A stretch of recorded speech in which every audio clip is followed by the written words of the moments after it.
She live-streamed our breakup for views, right in front of thousands of strangers. I never imagined the day I'd be heartbroken on camera, my pain broadcasted like some twisted reality show. The moment she clicked go live, I realized I was no longer just her boyfriend. I was her content, her ticket to viral fame. It started months before, when Irma's phone became an extension of her hand, and her smiles turned rehearsed, like a script she had to follow. I begged her for honesty, but all I got were rehearsed answers about growing the channel and connecting with fans. She wasn't just chasing views anymore, she was living for them. Our private moments, once sacred, slipped through her fingers and onto the screen. I watched, stunned, as snippets of our fights, our silences, our most vulnerable conversations found their way into her videos, edited to spark outrage or sympathy. It was as if our love story was nothing more than a storyline, and I was cast as the villain, or worse, the punchline.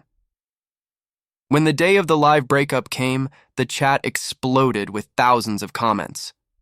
People cheered her courage, mocked me, speculated endlessly about every detail she revealed. I sat there silently, a stranger to my own heartbreak, while the world watched my life unravel in real time. I realized then that I had lost Irma not just to someone else, but to an entire audience. My love had become a show, my pain a product. So I made a choice. I deleted every trace of myself from the online world. No posts, no photos, no replies. Just silence. Let her followers see what happens when the show ends. Watching her numbers. Drop wasn't satisfying. It was necessary. It was the only way to reclaim my dignity, to remind myself I was more than a username, more than a drama for clicks. The real story wasn't the one she streamed, but the one I was about to write. Starting from scratch, away from the cameras, the followers, and the lies. Joe always thought he knew exactly who Irma was. They met 3 years ago at a small coffee shop in downtown Seattle, a place where the aroma of freshly ground beans mingled with the soft murmur of early risers. Irma was different then. Warm, genuine, with a laugh that could brighten the darkest days. She wasn't the girl, obsessed with followers or likes. She was the woman who made him believe in love without filters. Back then, Joe was a graphic designer working freelance, spending his evenings sketching ideas and sipping cheap beer. Life was simple, and their love felt real because it lived outside the screens. Irma wasn't chasing validation, she just wanted to build something meaningful. Together, they dreamed of opening a small art gallery where local creatives could showcase their work. It was a vision fueled by passion, not publicity. As their relationship blossomed, Joe admired Irma's creativity and her willingness to take risks. She started a vlog, nothing flashy, just honest snippets of her day, thoughts on life, and the occasional makeup tutorial. The channel was small but growing steadily. Joe supported her, often appearing behind the camera, helping with ideas or just cheering her on. But somewhere along the way, things changed. The channel's growth accelerated, and with it, Irma's priorities shifted. She began spending more time planning content and less time with Joe. The candid moments gave way to carefully crafted videos, scripted responses, and curated posts. Joe tried to be patient, telling himself that this was just a phase, a necessary sacrifice for her dreams. Yet, the distance crept in unnoticed. Irma's smiles became less spontaneous and more performative. Her phone buzzed constantly, and the notifications seemed to take precedence over dinner conversations. Joe found himself in rooms filled with silence, watching the woman he loved fade behind a digital mask. Diana, Irma's best friend since childhood, noticed too. She warned Joe gently, hinting at Irma's growing obsession with her online persona. "She's not the same anymore," Diana said one evening over coffee. "But she doesn't realize it yet." Joe dismissed it at first. How could the Irma he knew disappear so easily? Then Jack entered the picture. A charismatic social media manager hired to boost Irma's channel. Jack was everything Joe wasn't: polished, confident, and seemingly indispensable. He handled collaborations, negotiated brand deals, and strategized content that would push Irma's numbers higher. Joe saw the way Irma laughed at Jack's jokes and the way Jack's hand lingered a moment too long on her lower back during meetings. Jealousy was a feeling Joe fought to suppress. He told himself that their relationship was stronger than fleeting distractions, but the truth was harder to swallow. The more Irma immersed herself in her online world, the less she was present in theirs. Despite the cracks, Joe stayed hopeful. He still believed they could find their way back, that beneath the filters and follower counts, the woman he loved was still there. But the live-streamed breakup shattered that hope in an instant. As the cameras rolled, Joe watched helplessly, while Irma told their story to thousands, her voice steady and rehearsed, painting him as the one who didn't understand her dreams. The chat flooded with messages, some supportive, others cruel. He was no longer just Joe. He was a character in her narrative, scripted and edited for maximum impact. In that moment, Joe realized the distance wasn't just physical or emotional. It was digital, public, and irreversible. The relationship he had cherished was now a spectacle, stripped of privacy and intimacy. He deleted his accounts not just to escape the harassment, but to reclaim himself. Without the screens, without the followers, Joe began the painful process of rediscovery. Away from Irma's spotlight, he sought to remember who he was beyond the role she had cast him in.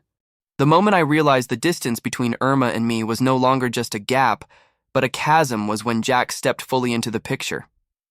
At first, I thought he was just another person helping Irma manage her growing channel, a necessary addition as her audience exploded. But soon it became clear that Jack wasn't just a colleague, he was the wedge driving us apart. It wasn't the late nights or the missed dinners that cut deepest. I could handle those, or so I thought. What hurt was the way Irma's eyes sparkled.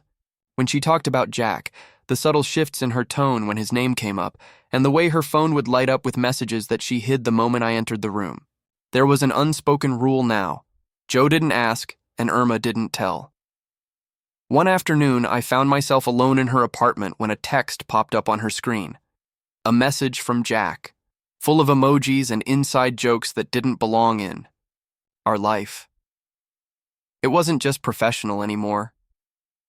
My heart pounded, but I swallowed the pain and put the phone down. Confrontation seemed futile. How could I accuse her when she'd built this whole new world without me? The real betrayal, though, wasn't just Jack's presence. It was how Irma started turning our relationship into content, a commodity for her viewers. At first, it was subtle, vague references, stories that blurred the lines between fact and fiction. Then came the videos, where she hinted at problems. Between us, the hurt look on her face carefully timed to capture maximum sympathy. I tried talking to her about it, begging her to stop turning our private lives into public drama. Irma, this isn't real life. This is us, not a storyline. She would just smile sadly and say, "It's complicated, Joe. The channel needs engagement. You'll understand someday." But I didn't understand. I saw how the comments flooded in after every video, fans choosing sides, gossip spiraling, our relationship dissected in real time. I felt powerless, watching as love became spectacle, trust traded for views. Then came the breaking point, the live-streamed breakup. Irma announced it as an act of transparency, a gift to her followers who had supported her through everything. I sat there in stunned silence as she laid bare our problems, her voice calm but cold.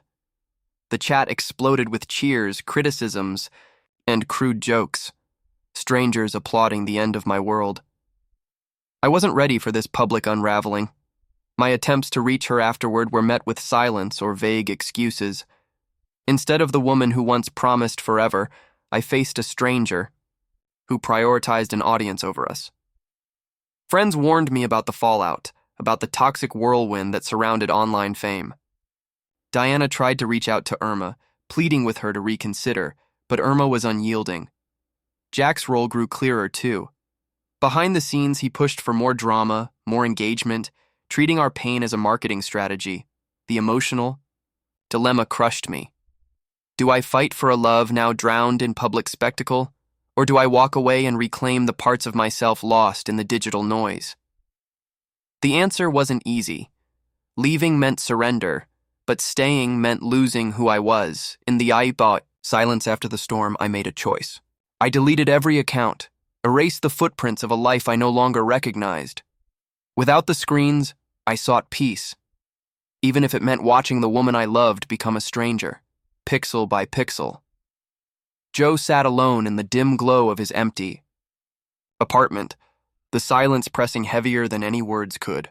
The echoes of Irma's live stream haunted the space, her voice, calm and distant, narrating their breakup to thousands who watched eagerly, as if it were entertainment instead of heartbreak.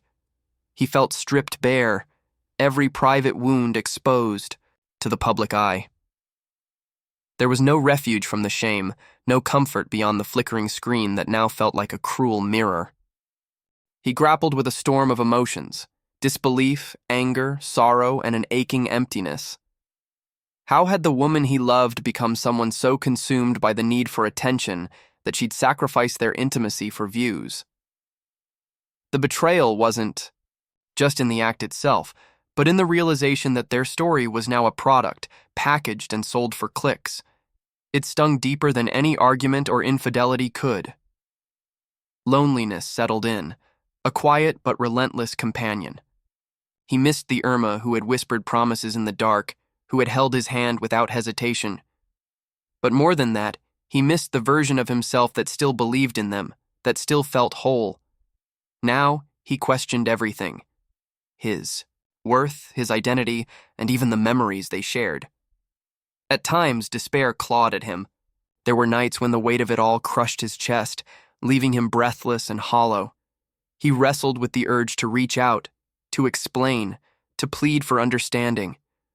But pride and self-preservation held him back. He knew some battles weren't meant to be fought in public or private. Some endings had to come in silence. Suspense wove itself through every moment. The unknown of what Irma would say next, how far she'd go to keep the spotlight, and whether any part of their past still mattered to her. Joe wondered if she felt even a flicker of regret, or if their love was already a casualty of her ambition. The unpredictability gnawed at him, refusing to let him rest. Yet, amid the turmoil, a quiet resolve began to grow. Deleting his accounts wasn't just an escape, it was a reclaiming of himself. Without the noise of followers and fans, without the constant reminders of betrayal, he could start to heal. It was a painful process, but necessary. He needed to find the man beyond the screens, beyond the broken love story.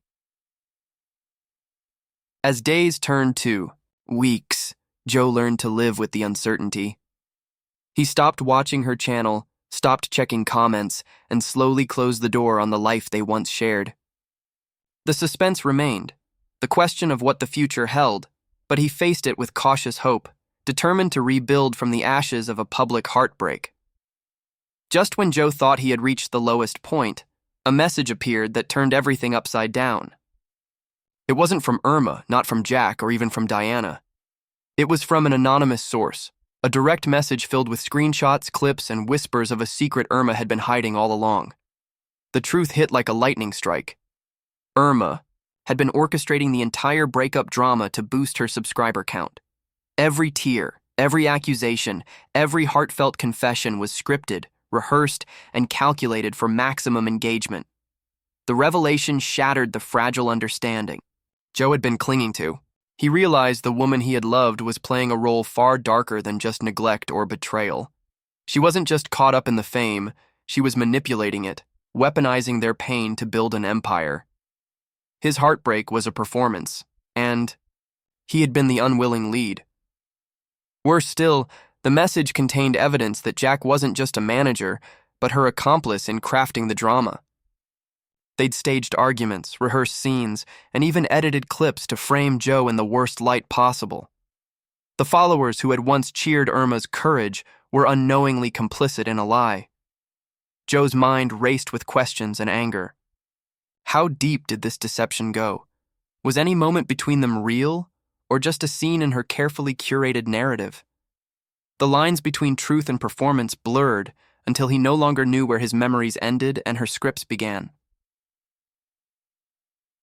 Feeling betrayed all over again, Joe faced a new dilemma. Exposing Irma could shatter her carefully built image, but might also ruin what remained of his own reputation. Staying silent meant being trapped in the shadow of a lie, allowing their private life to be sold for clicks. The stakes had never been higher. As he wrestled with the decision, a small part of him feared what would happen if the truth came out. Would the public side with him or dismiss it as bitter retaliation? Would Irma fight back harder, pulling him deeper into the storm? This second twist didn't just deepen the conflict, it transformed it. The battle was no longer just about love lost, but about truth, control, and reclaiming one's identity in a world that blurred reality and performance. Joe knew that whatever choice he made next would change everything, for better or worse. Joe stood outside the studio where Irma was hosting her latest live stream, the place that had become a symbol of everything he'd lost. The evening air was thick with tension, and the buzz of anticipation from the crowd inside spilled through the cracked windows. He wasn't there to watch the show. He was there to confront the woman who had turned his life into a public spectacle. For months. He had lived in the shadow of her performance, the puppet to her strings, the unwilling star in her narrative. But tonight was different. Tonight, Joe had decided to reclaim his story. Inside, Irma's voice carried effortlessly through the speakers, calm and practiced as she addressed her millions of followers. She smiled, laughed, and even shed a few tears, all part of the carefully crafted script that had kept her channel thriving. Joe's heart twisted at the sight, but beneath the pain simmered a fierce determination. Taking a deep breath, Joe pushed open the studio door, drawing gasps and shocked whispers from the audience. Irma froze, eyes widening as she saw him step into the light. The camera caught every moment, the unexpected guest, the raw emotion etched on his face. "What are you doing here, Joe?" she asked, voice trembling between anger and surprise. "I'm here to speak the truth," he said, his voice steady despite the storm inside. "For too long you've turned our pain into a show. You scripted every tear, every fight, and broadcasted it as reality. But this isn't just your story, it's mine too, and I refuse to be silent anymore." The crowd fell into stunned silence, hanging on his words. Irma's mask cracked, the rehearsed composure faltering for the first time. "You don't know what you're talking about," she whispered, but her eyes betrayed uncertainty. Joe pulled out his phone, holding up screenshots, messages, and videos, evidence of the deception, the manipulation, the staged drama. The room filled with murmurs as the truth unfolded before everyone's eyes. "I trusted you," Joe said, voice breaking. "I loved you. But you used that love as a weapon to feed your followers, to climb higher on the ladder you built with our broken pieces." Irma's defenses collapsed, and tears streamed down her face, genuine this time. I thought I was doing what I had to," she confessed. "The pressure, the fear of being forgotten. I lost myself." Joe softened but held firm. Losing yourself doesn't mean destroying someone else. In that moment, the audience wasn't just watching a drama unfold. They were witnessing a reckoning. The real story was no longer hidden behind filters and edits. It was raw, painful, and human. The live stream ended, but the impact rippled far beyond the screen. Irma's channel began to crumble under the weight of truth, while Joe's courage sparked conversations about authenticity, love, and the cost of fame. For Joe, the confrontation was more than a public reckoning. It was the moment he reclaimed his voice, his dignity, and finally began to heal. Months passed after the confrontation, and life had shifted in ways Joe never imagined. Irma's channel, once a towering beacon of online fame, steadily declined as the truth unraveled. Sponsors withdrew, followers unfollowed, and the carefully built empire crumbled into dust. Her public apologies rang hollow to many, and the once celebrated influencer was left grappling with the fallout of her own making. Joe, on the other hand, found a strange peace in the chaos. Deleting his accounts had been more than an escape. It was a rebirth. Freed from the relentless glare of social media, He rediscovered passions long buried beneath the weight of betrayal and spectacle. He returned to graphic design with a renewed vigor, creating art that spoke not of broken relationships, but of resilience and authenticity. Yet, the final act of his revenge was still to come, not through bitterness or retaliation, but through silent, unshakable victory. Unbeknownst to Irma, Joe had quietly reclaimed the domain name tied to her personal brand. Using his skills and the little resources he had left, he built a new website, one that subtly mirrored hers but with a clear message: truth, transparency, and genuine connection. It wasn't a smear campaign. It was a platform for the kind of honesty that Irma had abandoned. As Irma's social media accounts faded into obscurity, Joe's site began attracting attention. From former fans disillusioned by the drama, from creators seeking authenticity, and from industry insiders tired of manufactured stories. Slowly, Joe carved out a space where real stories could be told, where the wounds of the past became lessons for the future. The ultimate revenge wasn't loud or vindictive, it was quiet, powerful, and lasting. While Irma scrambled to salvage a fractured career, Joe rebuilt his life on a foundation stronger than any follower count or viral video. One crisp autumn evening, as Joe reviewed the growing community on his platform, a notification popped up. A direct message from Diana, Irma's old friend. It read simply, "She's watching. You won." Joe smiled, feeling a surge of closure wash over him. The woman who had once live-streamed their breakup for views was now a shadow, eclipsed by the light he had found within himself. His journey from heartbreak to healing was complete, not because of public apologies or dramatic comebacks, but because he had chosen dignity over despair, truth over spectacle. As the sun set outside his studio, Joe looked forward to new beginnings, new stories, and a life reclaimed from the ashes of digital betrayal.